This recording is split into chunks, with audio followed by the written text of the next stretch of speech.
Jessica Simpson revealing in her new memoir, Open Book, her struggles with addiction and substance abuse and how she needed to help break free of that dangerous cycle. New at 8 o'clock today, how to find the road to recovery if you or a family member are suffering in that same way. We are here with Dr. Hunter Kennedy, the Executive Director of Footprints to Recovery. Good morning. Good to see you. Good morning. Well, we always appreciate you coming with great advice. And we know there are a lot of people who struggle. In Jessica Simpson's case, she says that it was trauma that she experienced as a child that led to substance abuse. Is that common? That's wildly common. I mean, trauma is something that people just aren't really able and capable of dealing with and understanding. Most end up trying to sublimate it, push it down.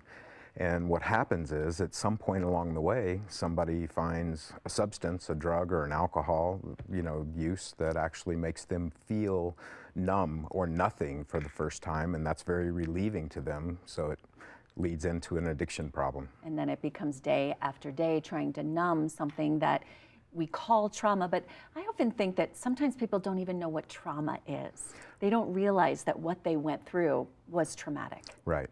And the trauma is anything that rocks you to the core. I mean, it creates a fear. It is associated with nightmares. It's associated with just constant thoughts.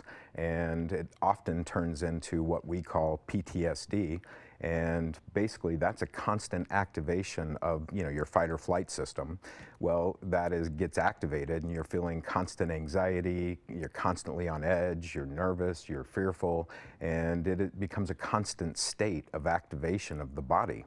And that's supposed to protect us, and it ends up hindering us and causing all kinds of problems in our lives. What's the first step? Well, the first step is to acknowledge. I mean, they say you can't treat something that you're not aware of, but acknowledging that there's a problem. And then the first step is merely to reach out and start talking about solutions, because they're out there.